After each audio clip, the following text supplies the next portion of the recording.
Hello, everybody. I'm Anthony Gonzalez, and I'm the program coordinator for the Higher Education Center for Alcohol and Drug Misuse Prevention and Recovery. I want to welcome you all today to our webinar titled The Use of Virtual Training to Address the Harms from Off-Campus Parties. Today, we'll be featuring Beth Bagwell and our very own Dr. Jim Lange and Dr. Molly Downing. Before I get started, we do have just a couple of housekeeping slides I'd like to review with everybody. Here on the screen should look somewhat familiar as we are in the Zoom webinar format. We do welcome your questions at any time for our presenters, but we do ask that you utilize the Q&A feature. We do have the chat enabled, so please feel free to introduce yourself and share where you're joining us from. We do ask that you utilize the chat, to share reflections and resources, but again, please put your specific questions for our presenters in the Q&A box just so we don't miss them in the chat. Additionally, we have live captioning available for today's event. You can turn that on through your bottom dashboard. If you have any issues setting that up, please just send me a chat message and I can help you resolve the issue. We encourage everybody to learn more about becoming a member of the Higher Education Center. You can learn more about the different membership tiers as well as the benefits that go along with them by visiting our website at hecaod.osu.edu. We're also excited to share a couple of upcoming events that we have. We have our September water cooler chat taking place on September 12th, and it's titled Culture, Humility, in Collegiate Recovery, and will be facilitated by Dr. Allison Smith. Our September webinar will be taking place on September 27th, and it's titled Supporting Students, the Connection Between Disordered Eating and AOD Recovery. And we encourage everybody to mark their calendar as we have the 2023 Cannabis Symposium taking place December 7th. And please stay tuned as we will be releasing more information in the coming weeks. And with that, it is my great pleasure to introduce to you today our presenters. Joining us today is Beth Bagwell, Executive Director of ITGA, Dr. Molly Downing, Associate Director of HECAOD, and Dr. Jim Lange, Executive Director of the Higher Ed Center. Thank you all for joining us, and it's my pleasure turning it over to Beth at this time. Hello, everybody. We are happy to partner with the Higher Education Center on this webinar and appreciate their contribution to the 2025 initiative. My name is Beth Bagwell, and I'm the Executive Director of the International Town and Gown Association, which is a nonprofit dedicated to college campuses and community interest. We provide professional development opportunities and share knowledge and mobilize members to ensure the success of communities around the globe. The 2025 Alcohol Reduction Toolkit is provided by ITGA in partnership with Molson Coors, a member of the International Alliance for Responsible Drinking. In 2019, a partnership was formed with the ITGA to assist in the World Health Organization's goal of reducing at least 10% relative reduction in the harmful use of alcohol by 2025. In order to support this goal, ITGA allocated grant funding from Molson Coors to 6 university communities to use evidence-based strategies around alcohol use at off-campus student house parties. HECAOD was one of these schools.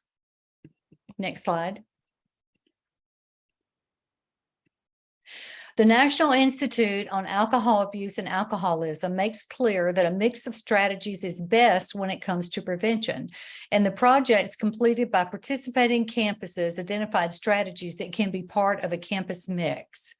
Dr. Jason Kilmer, who I'm sure all or most of you know, an associate professor in psychiatry and behavioral sciences at the University of Washington, served as a partner to ITGA through this 3-year process, worked closely with each institution, and helped design the toolkit.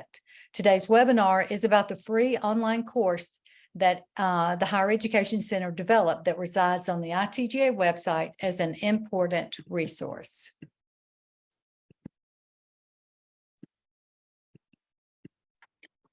All right, well, thank you, Beth.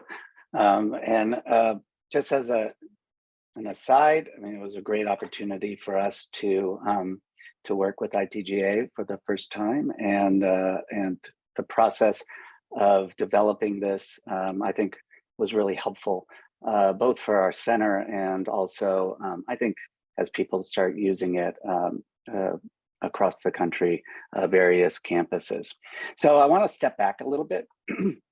And and show a little background research that informed the training module that we are going to be talking about. First of all, just sort of knowing that there's the various settings that students are in, both living settings. They could be on campus in many campuses, or they could be off campus. And if they're off campus and living outside their parents' home, they are more at risk of alcohol consumption excesses. And so this idea that we focus a lot of times on our residence halls may leave out programming for those who are living off campus. You can go ahead and go to the next slide. And where the actual drinking occurs has been shown to matter. You can see the types of places where you'll find heavy drinking, and fraternity, sorority, of course, I think most people will identify those. But in the dorm and on campus it's much less.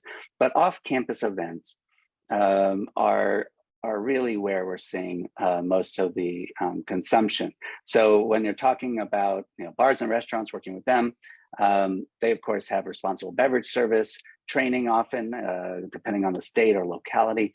But when we're looking at the hosted parties, we see both before, during, and of course not so much after the drinking is occurring. You can go ahead and go to the next slide. And there's actually been some research that we did. Actually, I'm the director of the Higher Ed Center, which is at The Ohio State University, but I actually am sitting in San Diego at San Diego State University, where I'm the coordinator of alcohol and other drug initiatives. And a long time ago, we did a study where we were studying the consumption patterns of students, and the environment definitely predicted drinking, but it also so did motivations. Motivations to drink was very important, and it ended up guiding where the environment they would end up. So if you wanted to drink, you would go to environments that facilitated that drinking. And so it isn't just necessarily working just with the environment. We need to work with the motivations and what people are looking for with alcohol. And so that's some of the research that helps inform the need for training around attending parties and hosting parties. Go ahead to the next slide. And of course, just broadly, hopefully everyone on the call has seen this at some point, the sociological model. There's various versions. This is as good as any, but it's this concept that when we're working with the individual of course has the ability to make choices, but those are influenced not just from their internal knowledge and motivation, but also the interpersonal environment that they're in, the community, the society. All of these are important components to think about when trying to impact student behavior. And so what we're looking at is the community and also the interpersonal, because of course the parties are interpersonal experiences. And so thinking about how to change the motivations, the environment of these parties also is really key to what we are trying to do through these trainings. Go ahead and go to the next slide.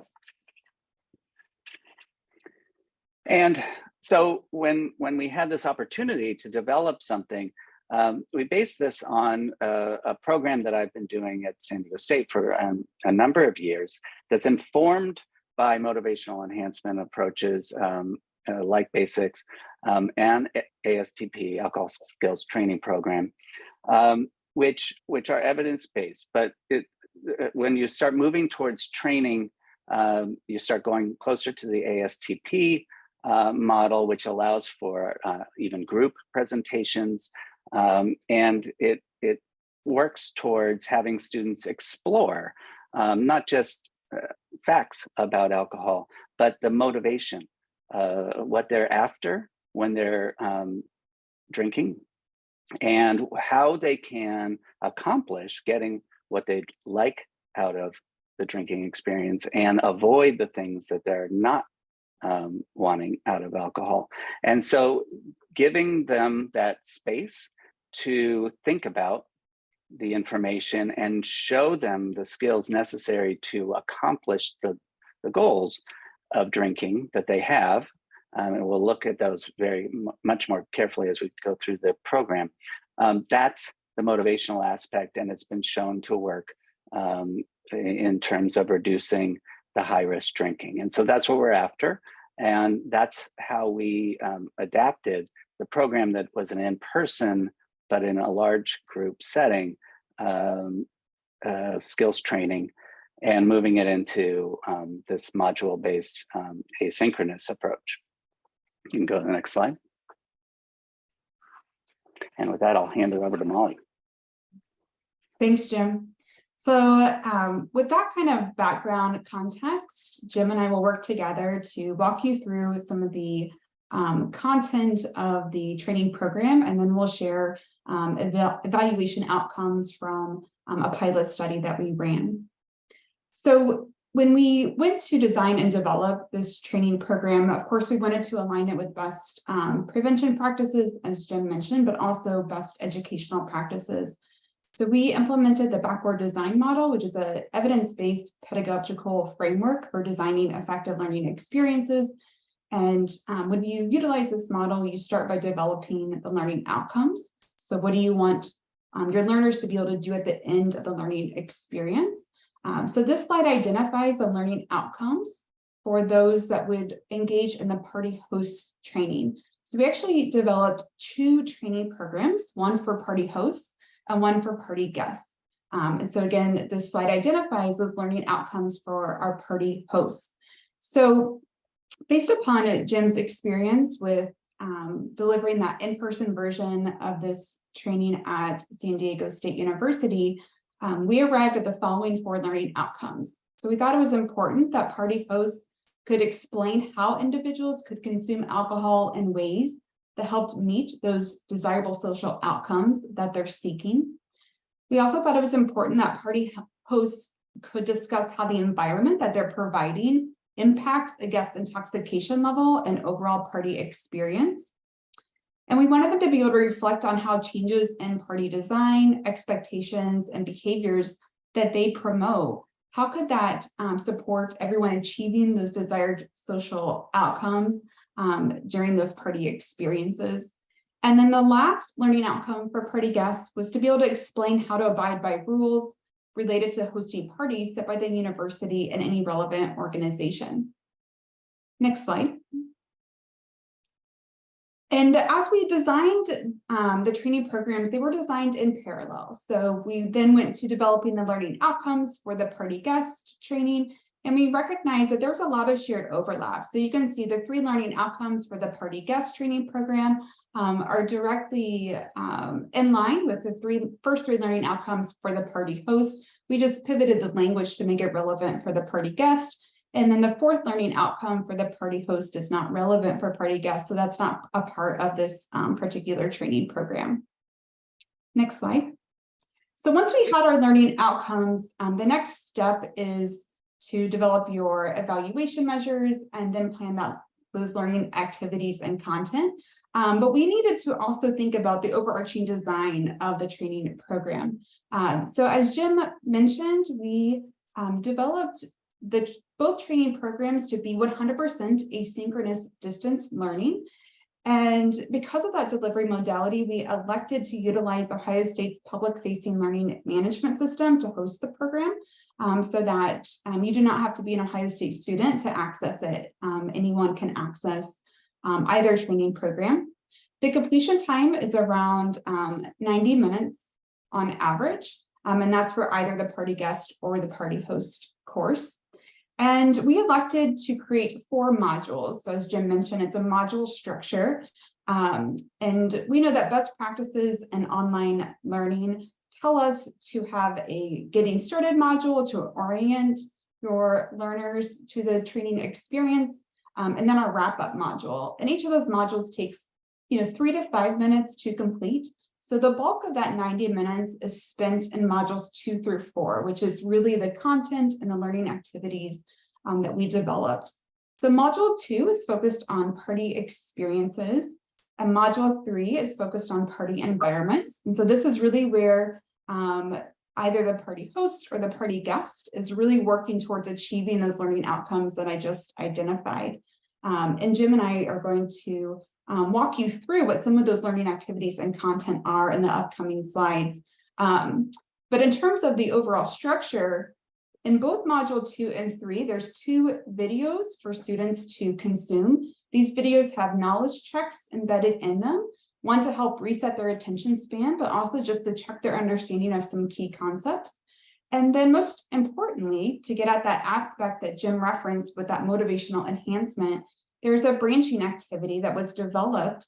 And this provides an opportunity not only for them to apply their understanding of some of the concepts in the videos, but also to practice that decision-making process that connects with those party experiences.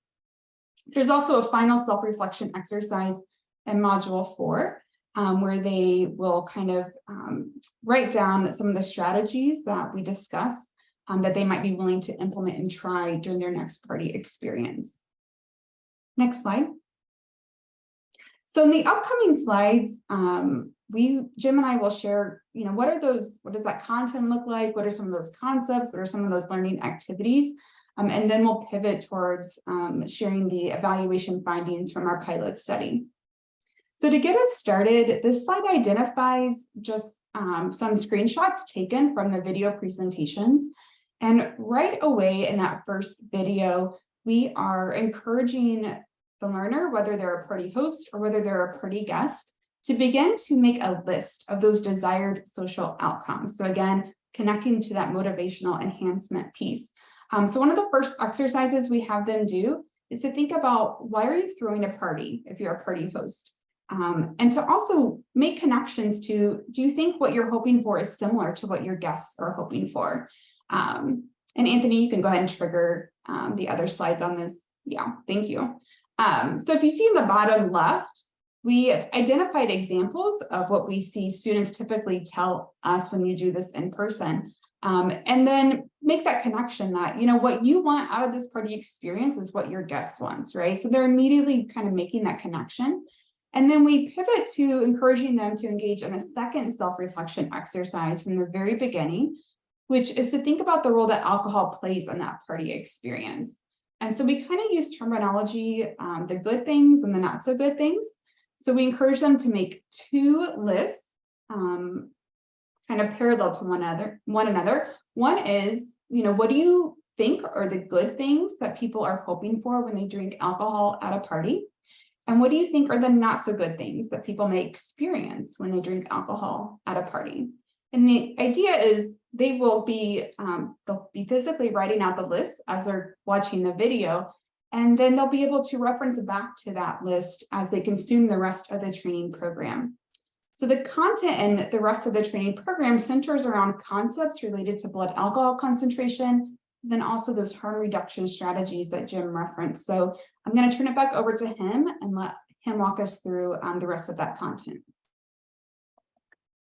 Yeah, thanks. So, when our experience is, when you ask students what are the good things associated with their drinking, or what are they, good things they're after when they drink, and then have them say what are the not so good things, it's pretty apparent to the students themselves when they start talking about, blackouts and losing stuff, doing something they regret versus having fun, be more social, having things are funnier. They can see that the difference in drinking style is sort of the predictor of which experience you're going to have. And so once you have that activated in terms of you can drink in a style that gets you the good things. You can drink in a style that gets you the not so good things. What does that mean? And this is where we get into the skills. And in order for them to do that, it's helpful for them to understand concepts about blood alcohol concentration. And I think it's really important if you're going to do like BAC training, it's important that you link it to the motivation that they're after. Otherwise, it's just numbers. But this is really putting the numbers to the actual goals that they have, or what the good things versus not good things. And there's research on when people start experiencing different types of outcomes based on BAC, and they can start seeing how it would reflect in their drinking pattern. So you can go ahead and go to the next slide. So this particular, this is the first time I've seen it kind of in slide form when we developed this. When I was doing this in person, and I still do it in person, I use a whiteboard, or because it's helpful to draw these things out to make it a more of an activity.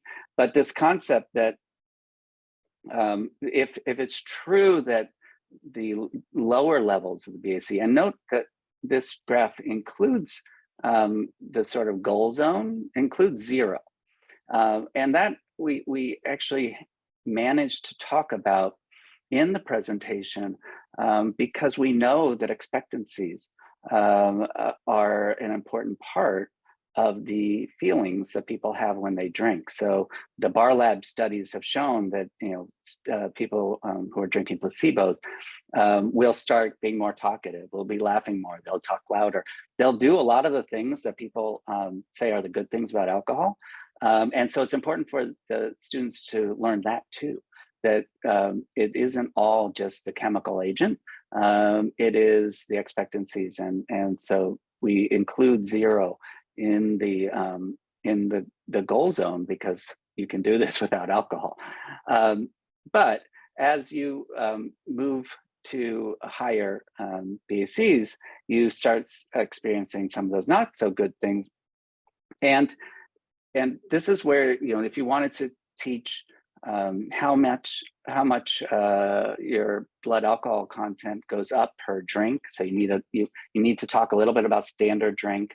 You need to talk about the consumption over the course of an hour, so that you have the metrics to fill in the parts of this graph. And one of the things that students often do, of course, is pre-gaming. And if you were to talk to them after they've already understood that the desired state is actually probably around 0 to 0.06 that they're looking for. But if they've been pre-gaming, they often are drinking up to 10 or more drinks over a course of a very, very short time period, which means knowing how alcohol absorbs and the BAC spike, you can see the time that students would be in that 0 to 0.06 level. If they are drinking lots of shots, that time is very short, versus a different drinking style that has a much lower slope and will maximize the amount of time that you would be within the zone that you're actually after when you talk about the good things that alcohol can provide. And then, of course, it's important to talk about the other side of the curve. When I talk to students, we have a story that we tell about a drinking study I did a long time ago, and where the room got loud, and I could always tell when the subjects were getting around 0.06 because that room got loud. Then they had to keep drinking, and then they stopped, and we had to wait until they were down to 0 before we could release those subjects. And so the question often I would use in these presentations is, so at some point they come back down to 0.06. And I asked them, based on their experience or observation, did the room get loud again? And the answer, of course, is no, it didn't. People know that the downward side of the BAC curve is not the pleasant side, the side thereafter. So really, teaching them this, maximizing what you can get out of alcohol, avoiding these other components. So that's how this particular graph is explained to them, and students do understand it as it's explained in person in the presentations we do, and then our evaluations tell us they also understood it within the module of this. But this is maybe a slightly different type of curve. There's other graphs like the biphasic graph of alcohol that you may have seen. I find that not as accessible to how students will think of what I'm going to do at a party as something like this. You can go ahead to the next slide. So, I got ahead of myself. This is the story time that we have, and it talks about that zone.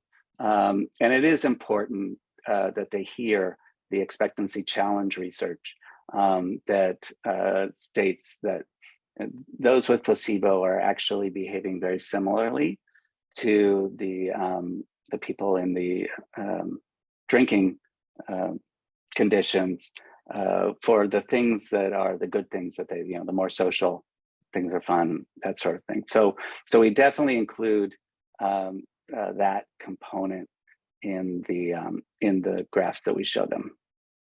You can go ahead and go to the next. So, talked about time. How do you make sure that you are staying within the zone that matches what you're trying to accomplish, and you're stretching it over time? So you're not just going straight up to it. You want to maximize the time you can, because at some point you need to stop. And so it's hard to kind of keep it at a level. It's easier to make it a slow rise and then stop, and then you just decline. And so these are strategies to change that curve to have a slope that is more conducive to their goals. And so once you have laid out the motivation that they're seeking, give them some of the knowledge around how BAC works, and then you can provide more of the strategies that they can try the next time they go to a party. And those, I'm sure are things that you've, if you've been working with students on campuses, you've talked to them about food. That's one of them. One of the things that we learned through other research is if you mandate food at a party, you'll get a loaf of sliced bread sitting on a table. It will be bare minimum with no expectation that their guests will actually eat. And so part of the discussion with the hosts is, what would you like to see as food at the table? And don't you think your guests would like food too? Because food, of course, is pretty universally liked by students and others. And so, so not just offering food, but actually the concept that we want them to eat it. And you want them to eat it because they'll enjoy it. And you want them to eat it because it will change their BAC curve to a more gradual slope. And so that's important to specify. Same with the guests talking about eating before, and all of these relatively common guides for how to reduce the harm. But this comes after they have the motivation to reduce their BAC or the slope of the rise of their BAC. You can go to the next slide.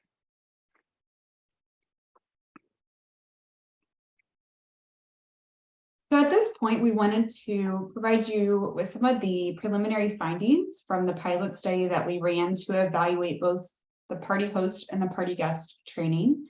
And so we really took a 3-phase approach for evaluating both courses. And those 3 phases are identified on this slide. So we started with a focus group and student review in May of 2021. We implemented a beta testing phase in the fall of 2021. And then we ran a pilot clinical trial in the spring of 2022. So for the next few slides, I'll share the purpose behind each of those phases, our recruitment approach, and then any evaluation outcomes that we have. So for the focus group and student review, our goal in this first phase was really just to elicit feedback related to the concepts, language, and images within the modules. We were able to engage in a focus group with 8 students that provided really valuable feedback. So you can imagine those curves that Jim showed, what was their understanding of the key concepts that we were trying to emphasize and teach? The language that we were using, was it too academic? Was it too scientific? Was it relevant? And then a lot of imagery utilized. So to the extent that that imagery resonated and was relevant for our target audience. Next slide. Once we worked through the focus group in that first phase, we incorporated their feedback over the summer, and then we implemented a beta testing phase in the fall. And the goal of this phase was to understand knowledge gained and willingness to implement risk reduction strategies discussed in the course.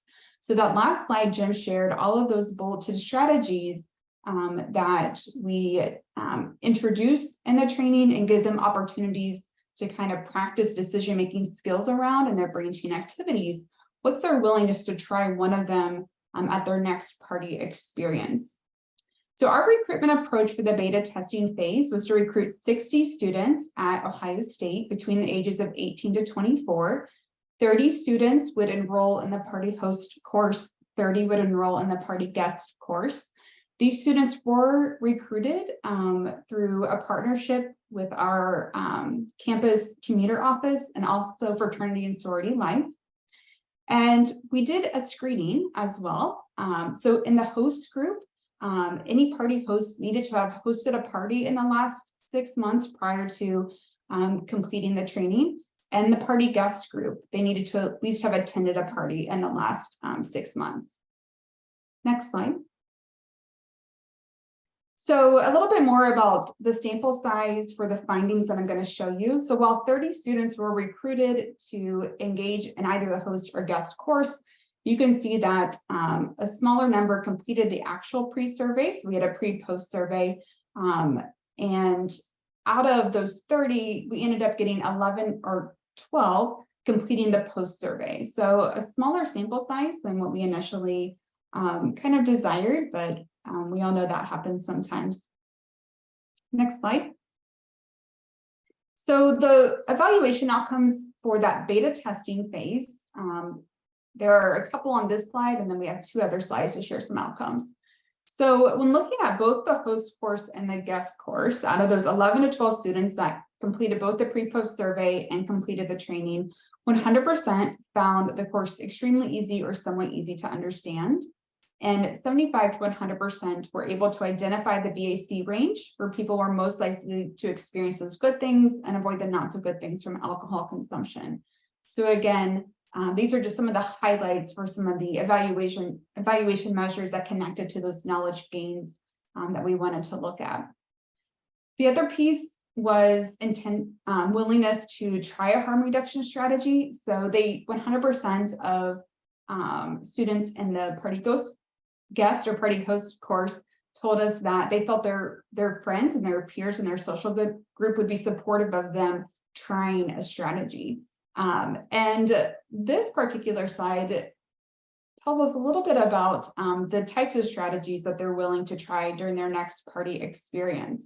So to orient you, on the left, these are the different strategies that are emphasized in the party host training program. And on the x-axis, you can see the percent of hosts willing to try that particular strategy. So what's interesting is when you look at really the top 6 strategies, 80 to 100% of students enrolled in the party host course were willing to try one of those strategies at their next party, which we were really excited to see. I think it's also important for us to reflect on the bottom 4 strategies, and we can think about how we can strengthen the training program, maybe change how those strategies are talked about, or what could we do differently to connect those strategies with the students. Next slide. We have the same type of data for party guests, so enrolled in that particular course. And here you can see that the strategies that are emphasized in that training program are a little different, right, than the party hosts. But I think it's really interesting to see if you look at the top 4 strategies where 80% or more of the party guests were willing to try them, there's a lot of overlap with the party hosts. And so that was really, I think, an interesting finding as well, a lot of shared similarity there. Similarly, the last 2 strategies have similar percentages when you look at those strategies that party hosts are willing to try. So something for us to consider there. So the findings from that beta testing phase we felt were promising and led us to implementing a pilot clinical trial in the spring of 2022. So here the goal was to test whether students implemented a harm reduction strategy while at an off-campus party in the 30 days following course completion. So following completion of either the party host or party guest training program. In our recruitment approach, ultimately we recruited 116 students at Ohio State between the ages of 18 to 24. And we randomly assigned these students to either a control or an experimental group for either the party host or party guest course. Next slide. And this slide just visualizes a little bit more of the study design. So you can appropriately contextualize the findings on the next slide. So students that were assigned the experimental group, whether that was the party host or the party guest, they received an email with access to the course, how to register, how to enroll. And as soon as they completed that training, they were told that in 30 days, they would receive a survey to complete. The students enrolled in the control group were told in 30 days, you'll receive a survey to complete. So that allowed for survey completion between the experimental and the control groups to happen around the same time. And really the only difference there is the students in the experimental group participated in the training program. Now, once survey completion ended, we did open up the course to those students in the control group. So our hypothesis was that the party hosts and the party guests in the experimental group would be more likely to implement a harm reduction strategy compared to control. And therefore, we should observe a reduction in alcohol consumption for those that completed the training program in the experimental group. Next slide. So this is the main table that we have was evaluation outcomes for the clinical trial phase. To orient you to the table on the left, you'll see 3 consumption measures. The middle column is findings from the party host course, and the last column includes findings from the party guest course. And you can see we have data for both the control group and the experimental group. So the first consumption measure to look at is 30-day drinking occasion frequency. And so you can see that we really don't see much change between the control and the experimental group for either the host or guest. And we weren't surprised to see this because the training itself is focused on alcohol consumption. It's not necessarily focused on frequency of drinking occasions. And then Anthony, you can just hit the space bar one more time for me. Thank you. But the other 2 consumption measures are really the goal, right? They are aligned with the learning outcomes of this training program. And so that includes mean drinking occasion quantity and peak drinking quantity. And so when you look at these 2 alcohol consumption measures, you look at the experimental group for either the host or the guest, we do see a trend towards lowering alcohol consumption. Now, the sample sizes here are very small. They're somewhere between 10 to 20 for the control or the experimental group.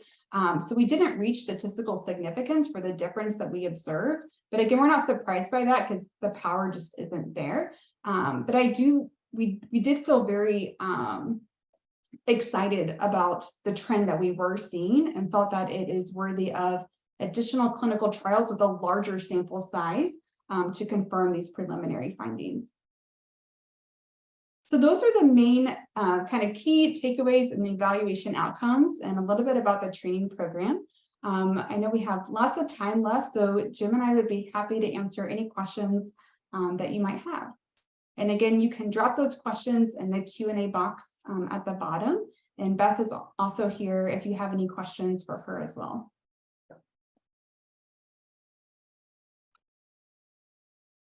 And I'll just throw in there, one of the things, we did what we consider a pilot clinical trial that gave us a lot of hope that this is an effective way of doing some training around being a guest at a party and hosting a party. But it would be best if others take up the baton and do some research that's independent of us. So thinking about if you were to use this tool, could you put it within some sort of trial basis, or at least evaluate how it's working and start the process of getting some both replication and independent assessment of this. It's an online tool, which means it can be we can be updating it. We can be getting suggestions, getting feedback as it gets used by others. And I do see a question in the chat, Jim. It says, if campuses utilize this course, will they receive confirmation of students that complete it? That can be set up, yes. Yeah, I was the same way too. So I believe that we could make that happen, Joshua. And if you wanted to reach out to HECAOD, if you were interested in figuring out how we could do that, we'd be happy to talk with you.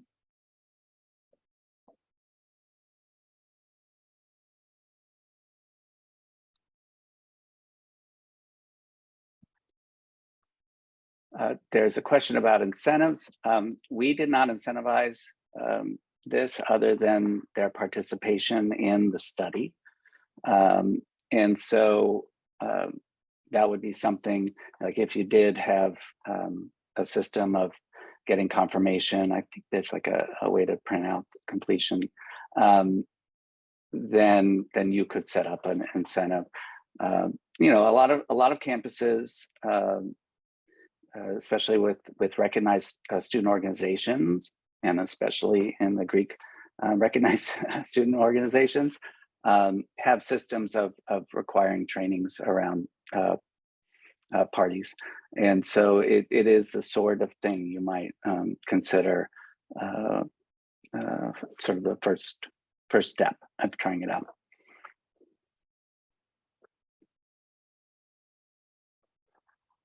Jim, what do you think about the question of could they use it for risk management with fraternity and sororities? I think you would want to, but what we didn't do is like build in all the rule compliance. We talk about things that are protective, and many of the rules about how you host a party are intended, from a risk manager's perspective, are intended to lower risk. But these are not necessarily one-to-one. So if your risk manager for a fraternity has a set of rules that their particular fraternity, their school, or their organization, their charter organization, we don't have that in this. So you would want to make sure that you're using the same language of what we're talking about as risk management is actually lowering and changing the way people are drinking.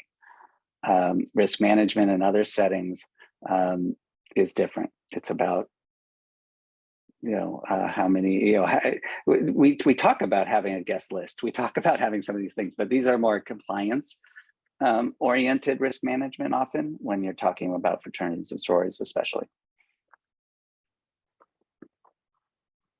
And then I can see the next three questions, if you want to look at them, Jim, in the Q&A box. They kind of have a similar theme about how do we really envision colleges using this program? Is it a prevention tool? Is that a tool That's part of a diversion program. Do you have thoughts on that, given that you're the original creator? So I see this level of intervention as being more universal. So if it's an indicated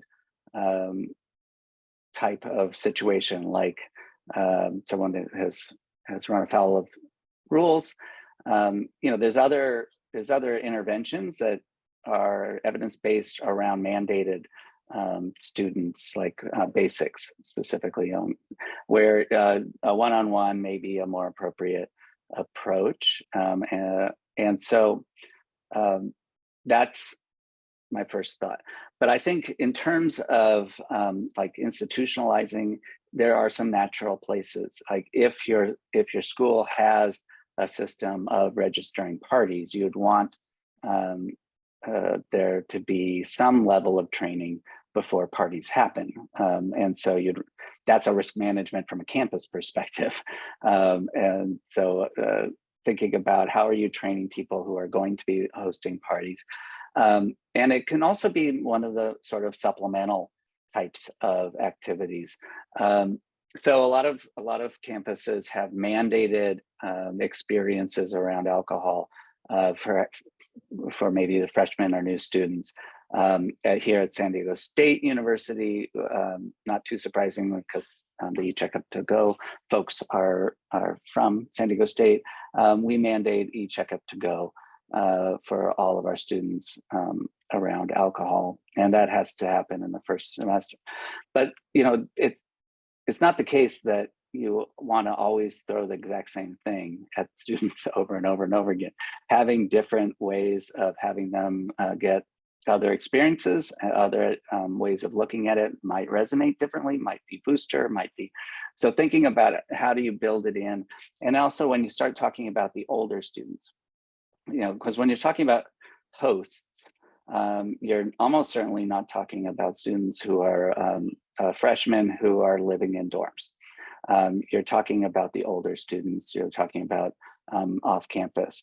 And so engaging with them is often difficult and may be a different type of experience. And so this approach might be effective for that. And again, building in evaluation, I think is really helpful, and then also build in how we can all benefit from the feedback that you're getting through your evaluations, so that a tool like this can be continuously improving. I agree, that's super important. And I think if folks are interested in thinking about how they can incorporate it into their existing efforts, we'd be happy to engage in conversation. If you just want to reach out to someone at HECAOD, we can set up a side conversation to do that. I don't see any more questions in our Q&A box. Anthony is going to share a few housekeeping reminders, but oh, there might be one more. Hold on.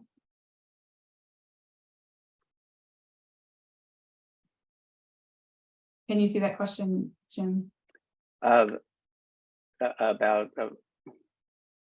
lack of capacity of running a safe. Yeah, I mean, again, socio-ecological model. You want some level of intervention on the environmental component.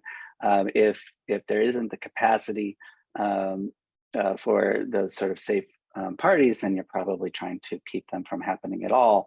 Now that could mean displacement. It could mean other types of risks that happen. So this model kind of envisions a more close relationship with those who might be hosting parties and trying to work with them. I'm not sure I fully understood the question, but maybe I touched on it. I think so. I think the other comment in the Q&A box, it's more of a, I think, kind of thinking out loud and brainstorming rather than a question, but this idea of, could campus staff provide maybe the non-alcoholic drinks or the food as an incentive for them to try some of these strategies and kind of give them the resources that they need? Have you ever considered that at SDSU? we actually did that. As we were developing the in-person, we had a whole closet full of snacks. I mean, it was we're in health promotion, and we had cookies and pretzels, and all sorts of things that kind of didn't fit our vibe. But yeah, we would come to the training with that. Now, that's for a host, and that was really only for a while with as we were trying to get more buy-in. So that is something you can think about. But again, what I would also want to do is sort of come back to the students about what would you like to see as real food. And a lot of times they don't want to even pay for pizza, which is still super inexpensive. Like you can get with $100 quite a number of pizzas. And usually you get a great response. The students like pizza, so even starting down that path of what do they like, and wouldn't your party actually still be attractive if you took some of that money that you're using for alcohol and put it into food? So that's probably a more sustainable lesson than us providing, but we did provide. So yes. That's great. All right, Anthony, I think I don't see any new questions, so we'll turn it over to you, but feel free to bring us back if something new pops up in the chat. All right. Well, thank you. And thank you to all of our participants for joining us. As Molly shared, if you have any questions or are interested in connecting on this further, here are some opportunities or ways to connect with us. As a reminder, today's session has been recorded, and you can expect to see it uploaded to our website within 3 business days. Again, I did just want to share a couple of our upcoming events. We do have our water cooler chat titled Culture, Humility, and Collegiate Recovery taking place September 12th, and will be facilitated by Dr. Allison Smith. Our next webinar will be taking place at the end of September on September 27th and is titled Supporting Students, the Connection Between Disordered Eating and AOD Recovery. And again, we hope everybody marks their calendar and saves the date for our upcoming 2023 Cannabis Symposium taking place December 7th. And please stay tuned as we release more information in the coming weeks. Again, thank you for tuning in and joining us. And if you have any questions, please don't hesitate to reach out. Take care all. Thank you.